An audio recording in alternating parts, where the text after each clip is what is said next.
السلام علیکم ورحمۃ اللہ وبرکاتہ۔ ناظرین و سامعین، آج ہم اس ویڈیو میں آپ سے یہ بات شیئر کرنے جا رہے ہیں کہ کیسے علامہ محمد اقبال نے مسلمانوں کے لیے جدوجہد کی اور کیسے اپنے شاعری کے ذریعے قائد اعظم محمد علی جناح میں سیاست کا وہ جذبہ دوبارہ پیدا کیا۔ تو آئیے جانتے ہیں ڈاکٹر اسرار احمد کے زبانی۔ علامہ اقبال، میں عرض کر چکا ہوں کہ ان کی ابتدائی تعلیم میں اور خاندانی پس منظر کے اندر مذہبی اثرات بڑے گہرے تھے۔ بہرحال انہوں نے ایم اے کیا ہے غالباً 1897 میں، اور اس وقت کا کچھ اقبال جو ہے اس وقت سے لے کر 1905 تک کا اقبال، ایک طرف تو اس میں بھی نیشنلزم تھا، ہندی نیشنلزم، یہ نوٹ کر لیجئے۔ چنانچہ اسی دور کا اس کا ترانہ ہے، سارے جہاں سے اچھا ہندوستان ہمارا۔ آج بھی جو ہندوستان کا ریڈیو ہے اور ہندوستان میں حکومت کے زیر اہتمام اس ترانے کی جو ہے وہ بڑی سرپرستی ہوتی ہے، بہت اس کو جو ہے نشر کیا جاتا ہے، سارے جہاں سے اچھا ہندوستان ہمارا، ہم بلبلیں ہیں اس کی وہ گلستاں ہمارا۔ بلکہ اس زمانے میں ایک ایسا شعر بھی انہوں نے کہا ہے جس کی کہ پھر شدید ترین نفی بعد میں ان کے اشعار سے ہوئی ہے۔ انہوں نے ایک نیا شوالہ کے نام سے جو نظم لکھی کہ سچ کہہ دوں اے برہمن گر تو برا نہ مانے، تیرے صنم قدوں کے بت ہو گئے پرانے۔ اسی میں ایک شعر ہے کہ پتھر کی مورتوں میں سمجھا ہے تو خدا ہے، خاک وطن کا مجھ کو ہر ذرہ دیوتا ہے، خاک وطن کا مجھ کو ہر ذرہ دیوتا ہے۔ اس درجے گہرا انڈین نیشنلزم اقبال کے اندر بھی موجود تھا۔ لیکن جب اقبال انگلستان گئے ہیں، یہ 28 برس کی عمر میں انگلستان گئے ہیں سن 1905 میں، اور 3 سال وہاں رہے، انگلستان اور جرمنی، اور بیرسٹری بھی کی، اور چونکہ فلسفی تھے پی ایچ ڈی بھی کر کے آئے۔ اس عرصے میں معلوم ہوتا ہے کہ اقبال کی قلب ماہیت ہو گئی۔ یہ میرا ایک تجربہ ہے، بڑا پرانا ہے، میرا مشاہدہ تھا۔ 1970 میں پہلی مرتبہ میں انگلستان گیا تھا، میرے چھوٹے بھائی وہاں زیر تعلیم تھے، انہوں نے بلایا تھا۔ وہاں میں نے دیکھا کہ یونیورسٹیوں میں پڑھنے والے ایک P H D, 2 P H D کرتے ہوئے لوگ بیٹھتے ہیں، جمعے کے روز قرآن پڑھتے ہیں، درس قرآن ہوتا ہے، اور وہ ایک دوسرے سے قرآن پڑھ کے سنتے بھی ہیں تاکہ جو تجوید کی غلطیاں ہوں ان کی تصحیح ہو سکے۔ اور میں نے سوچا کہ پاکستان میں اس سطح کے لوگ جو ہیں کبھی اس قسم کی مصروفیت میں مبتلا مجھے تو نظر نہیں آئے۔ تو اس کا مجھے ایک اصل میں تجزیہ میرا یہ تھا کہ جن لوگوں کی بنیادی تربیت میں اور خاندانی اثرات میں مذہب کا ایلیمنٹ موجود ہوتا ہے، چاہے وہ ہندوستان میں رہتے ہوئے وہ زیادہ ظاہر نہ ہو، نمایاں نہ ہو، اس کے آثار سامنے نہ آئے، لیکن جب وہ ایک مخالف ماحول میں پہنچتے ہیں، اس مخالف ماحول میں ان کے اندر کا وہ چنگاری ان کی جو ہے وہ شعلہ بن کر بھڑکتی ہے۔ چنانچہ یہ معاملہ میں نے پھر بعد میں امریکہ میں بھی دیکھا، ہر جگہ دیکھا ہے کہ وہاں 2 نتیجے ہوتے ہیں، یا تو یہ کہ ایک آدمی ڈاؤن دی ڈرین گیا، وہاں کی تہذیب میں رنگا گیا شراب اور یہ اور وہ اور رقص اور سب یہ ساری چیزیں آ گئی، اور یا پھر جو بچ گیا جس کے اندر دین کا کوئی حمیت کا شائبہ تھا، وہ پھر بھڑکتا ہے، پھر وہ ایکٹیوسٹ ہوتے ہیں، وہ کام کرتے ہیں۔ لہذا یہ معاملہ جو ہے علامہ اقبال کے ساتھ پیش آیا، اور خود انہوں نے کہا بھی ہے، مسلمان کو مسلمان کر دیا طوفان مغرب نے۔ وہاں سے جب یہ واپس آئے ہیں تو اب نوٹ کیجئے 1908 سے 1930 تک یہ جو 22 برس ہیں، علامہ اقبال نے کیا کیا نوٹ کیجئے، وہ آپ جانتے بھی ہیں، میں صرف گنوا رہا ہوں۔ اسلام کے نظام فکر اور فلسفہ اور حکمت کو بیان کیا، اپنی شاعری کے ذریعے سے بھی، اپنی نثر کے ذریعے سے بھی۔ قرآن کی ایک نہایت جدید اور بہت عمدہ تفسیر، اگرچہ تفسیر کے نام سے آپ کو کہیں تفسیر اقبال نہیں ملے گی، لیکن کلام اقبال خود تفسیر ہے۔ وہ دعویٰ کرتا ہے کہ میرے پیغام میں سوائے قرآن کے اور کچھ نہیں ہے۔ گر دلم آئی نئے بے جوہر است، ورب حرفم غیر قرآن مزمرست، پردہ نامو سے فکرم چاک کن، ای خیابہ راز خارم پاک کن۔ یہ مناجات بحضور سرور کائنات صلی اللہ علیہ وسلم وہ کہتے ہیں کہ اے اللہ کے نبی، اللہ کے رسول، اگر میرے پیغام میں کہیں قرآن کے سوا کوئی شے شامل ہو گئی ہے میری شاعری میں تو آپ میرے فکر کا پردہ چاک کر دیجیے۔ روز محشر خار و رسوا کن مرا، اور قیامت کے دن مجھے ذلیل اور خار کیجیے گا، اور بے نصیب از بوسہ پاکن مرا، اور مجھے اپنی قدم بوسی سے محروم کر دیجیے گا۔ یہ بات کہہ رہا ہے، اس کا دعویٰ ہے، اس نے جو کچھ کہا قرآن سے کہا، اس کی شاعری جو ہے میرے نزدیک، اور میں نے تو اپنی جو سورسز گنوائی ہیں کہ میں نے جو قرآن مجید کا فکر یا سوچ جو بھی آپ اسے کہیں، جو تھوڑا بہت مجھے میسر ہوا ہے، ان میں نے 8 اشخاص کو نمایاں طور پر بیان کیا ہے۔ 4 یہ ہیں 2 کے جوڑے، 2 ابوین ہیں، ابو الکلام ابو العلا مودودی، ابو الکلام آزاد۔ 2 دکترین ہیں، ڈاکٹر اقبال، ڈاکٹر رفیع الدین۔ 2 شیخین ہیں، شیخ الہند مولانا محمود حسن، جن کا ترجمہ ہے قرآن مجید کا، اور اس پر حواشی ہے شیخ الاسلام شبیر احمد عثمانی کی۔ 2 ہی عین مولانا فراہی اور مولانا اصلاحی، جنہوں نے قرآن مجید کے مضامین کے اندر جو اندرونی نظم ہے اسے واضح کیا۔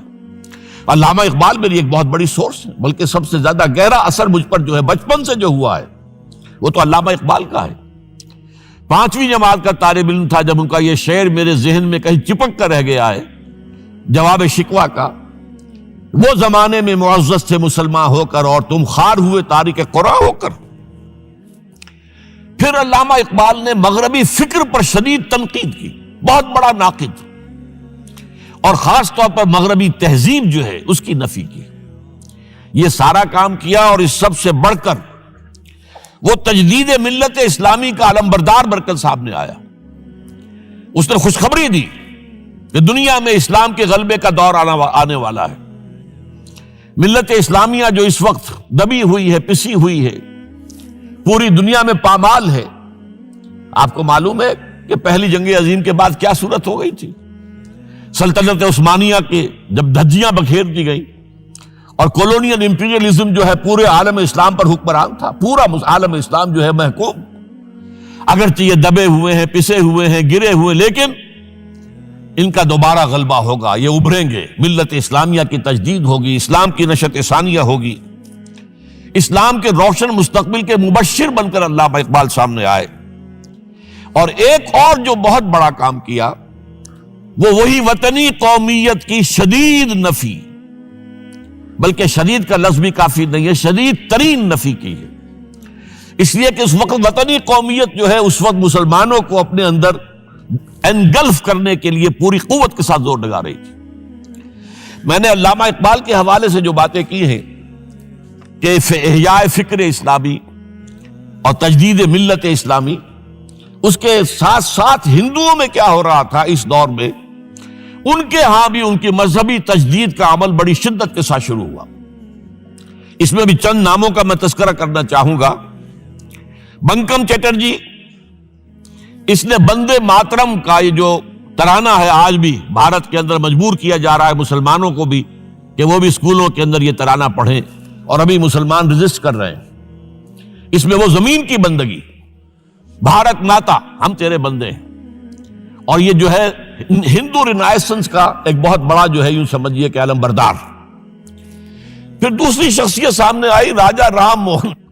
یہ شخص بہت بڑا فاضل، بڑا عالم، 10 کے قریب زبانیں جو ہیں ان کا ماہر، جس میں یورپینز بھی اور ایسٹرن بھی۔ پھر یہ کہ یہ مسلمانوں کا ہمدرد بن کر آیا۔ انگریز نے جب یہاں پر ان کے پادریوں نے تثلیث کی تلقین شروع کی ہے تو آئینہ توحید کے نام سے اس نے کتابچہ لکھا اس کی نفی کے لیے۔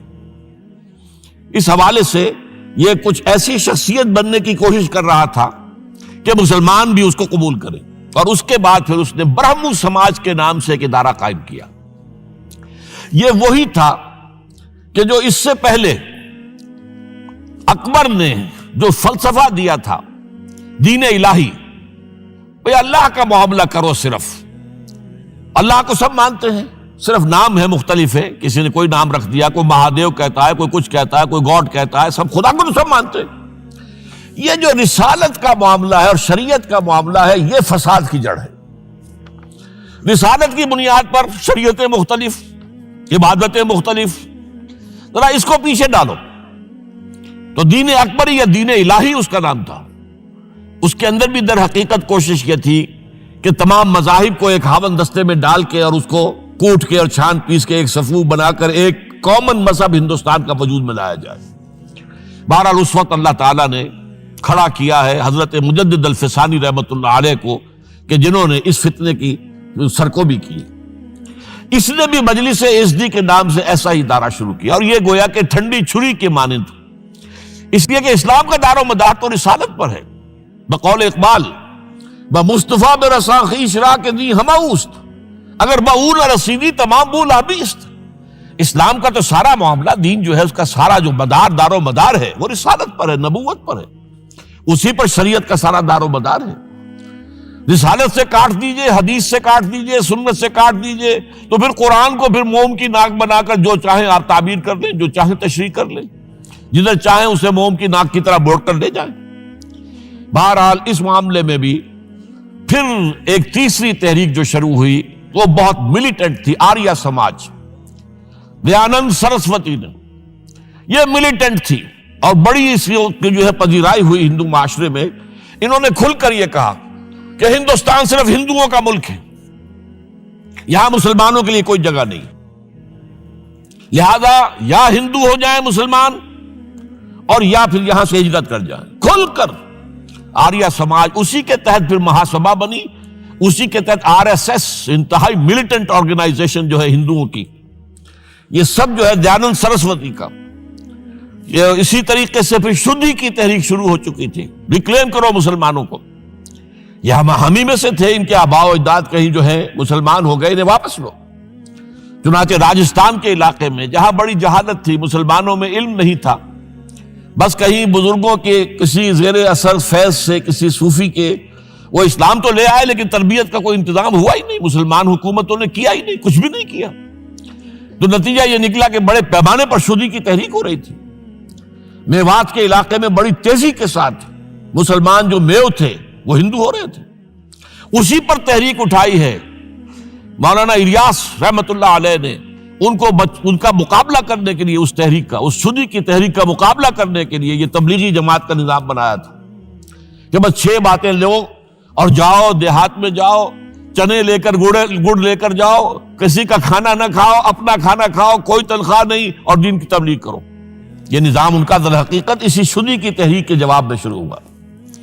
پھر سنگٹن کی تحریک شروع ہوئی کہ ہندوؤں کو سب کو جمع کر دیا جائے۔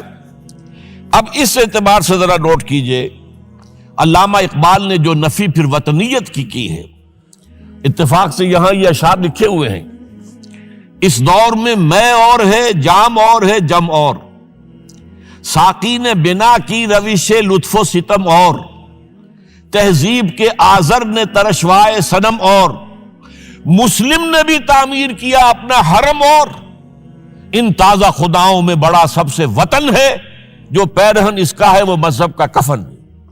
اب ذرا قلب ماہیت کا اندازہ کیجئے، وہی شخص جو کہہ رہا تھا کہ خاک وطن کا مجھ کو ہر ذرہ دیوتا ہے، وہ آج اس وطن کو ایک سب سے بڑا بت قرار دے کر اور اس کا قلع قمع کرنے کے لیے کس قدر زوردار الفاظ جو ہے، اور یہی دوسری طرف یہ بت کہ تراشیدہ تہذیب نوی ہے۔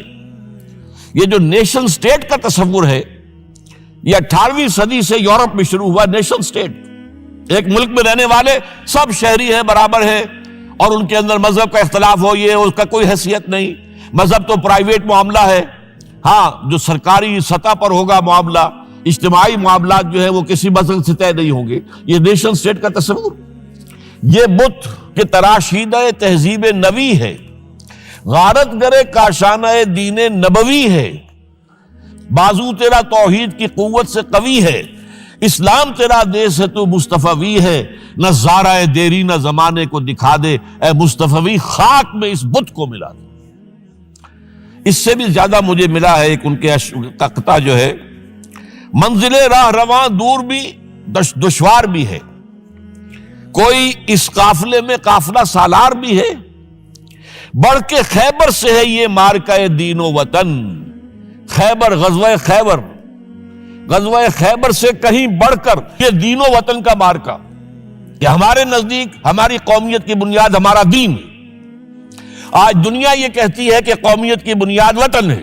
یہ جو مارکہ دین و وطن ہے بڑھ کے خیبر سے ہے. یہ مارکہ دین و وطن اس زمانے میں کوئی حیدر کرار بھی ہے تو واقعہ یہ ہے کہ علامہ اقبال نے اس سلسلے میں وہ رول بھی پلے کیا کہ جو حضرت مجدد الفسانی رحمت اللہ علیہ نے دین اکبری کا قلع قبا کرنے میں ادا کیا تھا، اور اس میں کوئی شک نہیں ہے.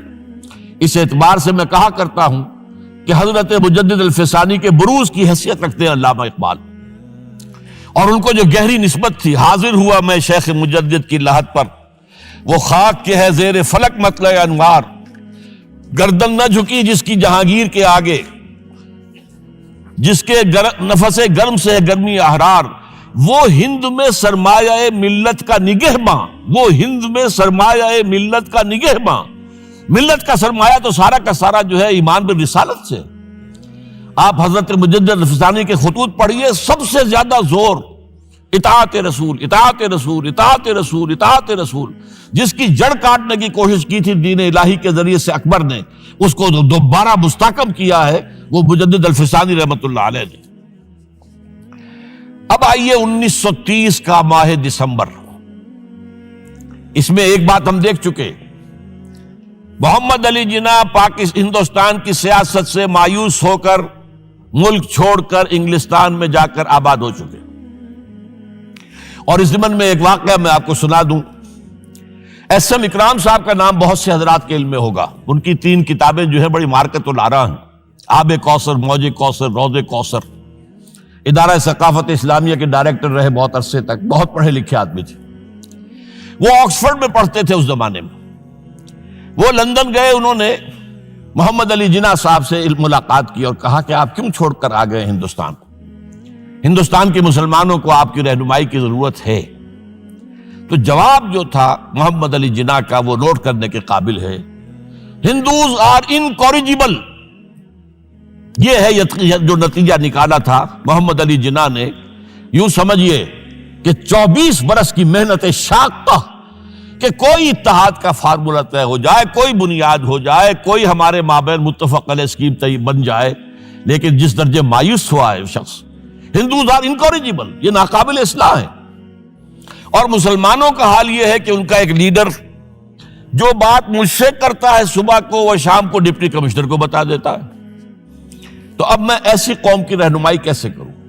تو یہ میں نے آپ کو یہ واقعہ بھی سنا دیا کہ وہ مایوسی کا عالم کیا تھا. لیکن اب جو ہے 1930 میں جبکہ مسلم انڈیا کا ایک سورج تو غروب ہو گیا تھا، مغرب میں جا کر بیٹھ گیا. مغرب میں سورج غروب ہوتا ہے. ایم اے جناح تو وہاں بیٹھ گئے. ایک سورج اب طلوع ہوا ہے مسلم لیگ کے پلیٹ فارم پر. یہ ہے علامہ اقبال.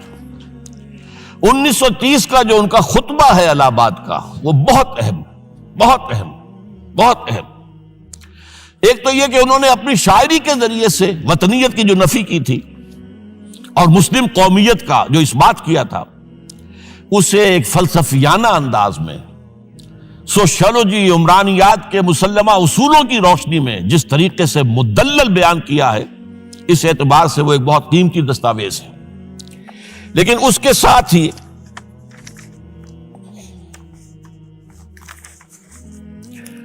انہوں نے ایک تجویز پیش کی، اور یوں بھی کہیے کہ ایک پیشن گوئی کی. وہ پیشن گوئی یہ تھی کہ ہندوستان کے شمال مغرب میں ایک مسلمان ریاست قائم ہوگی، اور پھر یہ بھی کہا میں مطالبہ کرتا ہوں کہ وہ قائم ہو. البتہ اس میں بعض لوگ جو ہیں اس پر یہ تنقید کرتے ہیں کہ علامہ اقبال نے تو یہ کہا تھا I would like to see the Punjab, the Northwest Frontier Province, Sindh and Balochistan amalgamated into a single state. Self-government within the British Empire or without the British Empire. The formation of a consolidated Northwest Indian Muslim state appears to me to be the final destiny of the Muslims, at least of Northwest India. اس پہ اعتراض یہ کیا جاتا ہے کہ علامہ اقبال نے تو ہندوستان کے اندر برطانیہ کے حکومت کے اندر کے لیے تجویز دی تھی، لیکن یہ بات غلط ہے۔ اصل میں نوٹ یہ کیجئے کہ 1930 تک تو اس کا کوئی امکان ہی نظر نہیں آتا تھا کہ انگریز ہندوستان چھوڑ کے چلا جائے گا۔ تو اس وقت کے لیے ان کی تجویز یہ تھی کہ ہندوستان میں ایک صوبہ بنا دیا جائے، یہ آج کا پاکستان، یا یوں سمجھیے کہ جو کچھ عرصے پہلے 1 یونٹ بنا تھا، برٹش انڈیا میں بھی یہ 1 یونٹ کی حیثیت سے ایک سٹیٹ بن جائے، تاکہ اس علاقے میں مسلمانوں کے اندر جو کچھ قومیتی کچھ تھوڑا تھوڑا فرق ہے، کلچر کا فرق ہے، کچھ ان طرح کی چیزیں، زبانوں کا فرق ہے، تو یہ جو ہے مل جل کر ان کے اندر ایک قوم کا تصور جو ہے باقاعدہ پیدا ہو جائے۔ اسی لیے وہ کہتے ہیں I demand the formation of a consolidated Muslim state in the best interest of India and Islam. اب اس میں وہ بات یہ کہتے ہیں کہ for Islam it will be an opportunity to rid itself of the stamp that Arabian imperialism was forced to give it, to mobilize its laws, its education, its culture, and to bring them into closer contact with its own original spirit and with the spirit of the modern time.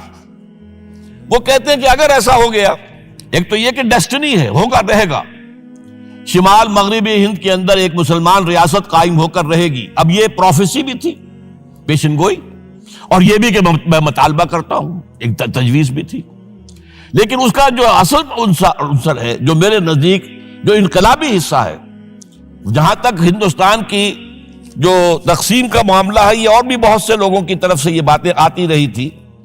میرے پاس یہاں پہ 14 نام لکھے ہوئے ہیں جنہوں نے ہندوستان کی تقسیم کا تذکرہ کیا، لیکن جس انداز میں، جس پلیٹ فارم پر آل انڈیا مسلم لیگ کا جو اینول سیشن ہے اور اس میں صدر کی حیثیت سے خطبہ دے رہا ایک شخص، تو یہ حیثیت جو ہے یہ بہت نمایاں، اور اس میں جس انداز میں بات کہی گئی ہے اس میں جو ایک پازیٹیو عنصر ہے۔ اگر ایسا ہو گیا، ایک نارتھ ویسٹ آف انڈیا میں مسلمان ریاست قائم ہو گئی، تو ہمیں ایک موقع مل جائے گا کہ عرب امپیریلزم، اب نوٹ کیجئے، عرب امپیریلزم سے مراد کیا ہے؟ عربوں کا دور ملوکیت۔ اس سے پہلا کیا تھا؟ خلافت راشدہ، اصل اسلام۔ دور بنو امیہ تو اصل اسلام نہیں تھا، حکومتی سطح پر تو بالکل اسلام نہیں تھا۔ وہی دور ہے جس میں کہ سانحہ کربلا ہوا ہے، واقعہ ہرہ ہوا ہے، ظلم کی انتہا ہوئی ہے، سینکڑوں تابعین کو حجاج ابن یوسف نے شہید کیا ہے۔ اس کو حدیث کے اندر بھی کہا گیا ہے ملکن اعظم، کاٹ کھانے والی ملوکیت۔ اس کے بعد جو ہے دور آیا ہے بنو عباس کا، وہ محل بنے ہیں شاندار، جو ہے جو بھی بادشاہوں کے ہاں ہوتا تھا وہ سارا کا سارا معاملہ آیا ہے۔ تو اب دنیا اسلام کو ان کے آئینے میں دیکھتی ہے، وہ سمجھتی ہے یہ اسلام ہے، لہذا اس میں تو کوئی شے ایسی نہیں ہے جو اٹریکٹ کر سکے، جو کسی قوم کو اسلام کی طرف جو ہے وہ کھینچ سکے۔ تو یہ جو امپریشن ہے جو کہ اس دور ملوک کی عرب امپیریلزم کا لفظ استعمال کیا ہے، اسلام کے چہرے پر جو بدنما داغ اور دھبے آ گئے ہیں، انہیں ہٹا کر وہ جو اس کی اوریجنل پیورٹی ہے، اور ظاہر بات ہے کہ دور ملوکیت سے پہلے خلافت راشدہ، تو گویا کہ اس میں اگرچہ نام خلافت راشدہ کا نہیں لیا گیا ہے، لیکن یہ ہے کہ بات مراد وہی ہے، لیکن اور اس میں بھی جو بڑی حکیمانہ بات ہے کہ ہم اس کو bring them into closer contact with its old original spirit، جو اصل اسلام کی اصل روح ہے، and with the spirit of the modern times، اس زمانے کے جو تقاضے ہیں ان کے مطابق اجتہاد کے دروازے کو کھول کر، اور ہم ایک ایسا نظام جو ہے وہ یہاں پر قائم کریں۔ یہ ہے وہ چیز کہ جس نے تحریک مسلم لیگ کے اندر ایک مثبت جذبہ، یہ نوٹ کر لیجئے میرے الفاظ، 1906 سے لے کر 1930 تک تحریک مسلم لیگ صرف ایک منفی موٹیو پر چل رہی تھی، منفی، نیگیٹو، خوف، ہندو کا خوف، ہندو دبا لے گا، ہندو ایکسپلائٹ کرے گا، ہندو معاشی طور پر بھی، تہذیبی طور پر بھی، ثقافتی طور پر بھی، مذہبی طور پر بھی شدی کی تحریک چل رہی ہے، ہمیں راستہ دکھایا جا رہا ہے، ہندوستان چھوڑ دو اور بھاگ جاؤ، چلے جاؤ۔ یہ سارا خوف کا عنصر تھا، اور اس میں تحفظات تلاش کرنے، کوئی ایسی یقین دہانیاں کہ وہ مسلمانوں کے حالات بہتر ہو جائیں، اس کے علاوہ کوئی اور موٹیو نہیں تھا، یہ منفی موٹیو تھا۔ اور اس کی وجہ ساتھ ہی یہ ہے کہ مسلم لیگ اس وقت تک کوئی عوامی جماعت تھی ہی نہیں، بلکہ کچھ خواص جو اونچے لوگ، نوابوں اور نواب زادوں اور ان ایسے لوگوں کی جو ہے یہ ایک جماعت تھی۔ لیکن 37 میں جو یہ انجیکشن لگا ہے یہ پازیٹیو ہے. اس کی مثال میں دیا کرتا ہوں کہ کوئی مریض پڑا ہوا اپنے بیڈ پر اور گلوکوز کی بوتل لگی ہوئی ہے اور ایک ٹیوب چل رہی ہے، تو اس کے اندر ہی کوئی اب انجیکشن لگانا ہے تو اس ٹیوب میں لگا دیتے ہیں، ایسا نہ ہو کہ کوئی اور پرک دینی پڑے مریض کو اور اسے تکلیف ہو. تو گویا کہ مسلم لیگ کا جو بھی وہ ایک نظام تھا اس میں ایک انجیکشن لگایا ہے علامہ اقبال نے 1930 کے خطبے میں. اگلی بات، اس کے بعد یہی انجیکشن علامہ اقبال نے لندن میں مسٹر محمد علی جناح کے ذہن و فکر میں لگایا ہے. اس کا واقعہ کیا ہے؟ 3 گول میز کانفرنسیں ہوئی تھی، پہلی اور دوسری میں محمد علی جناح بھی شریک تھے، تیسری 1932 میں ہوئی اور وہ شریک نہیں ہوئے، اس لیے کہ وہ سیاست چھوڑ چکے تھے. وہ تو سیاست کو خیر بات کہہ کر اب پریکٹس کر رہے تھے.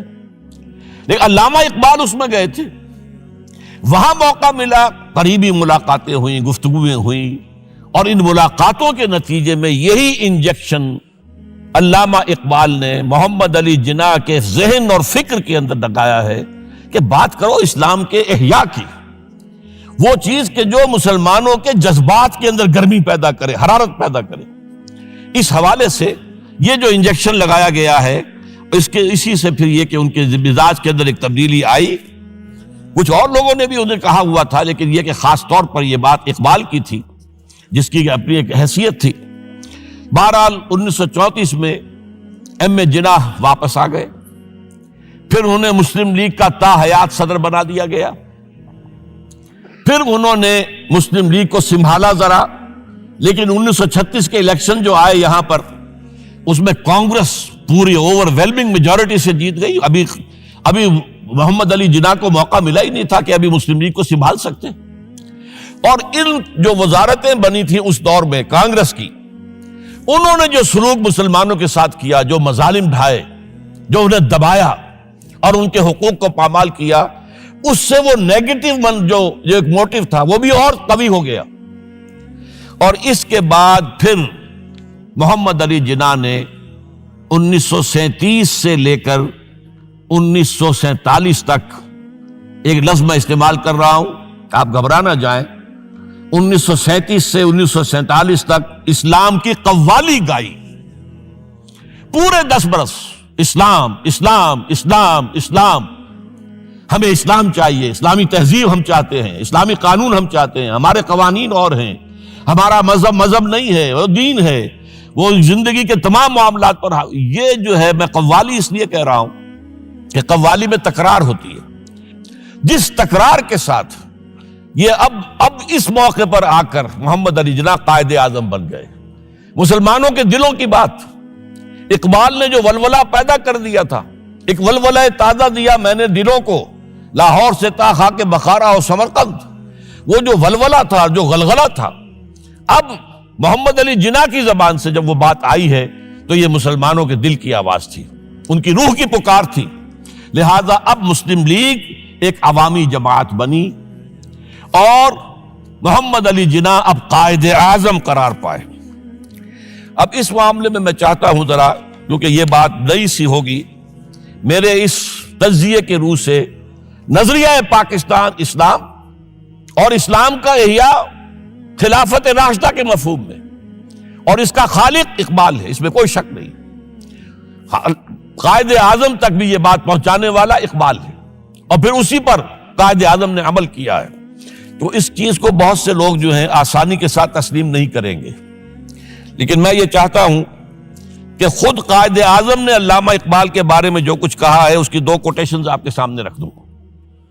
کلکتہ 21 اپریل 1938 کو علامہ اقبال کا انتقال ہوا. اس وقت کلکتہ میں ایک بہت بڑا جلسہ ہو رہا تھا فلسطین کے مسئلے پر غور کرنے کے لیے. قائد اعظم اس کے چیف مقرر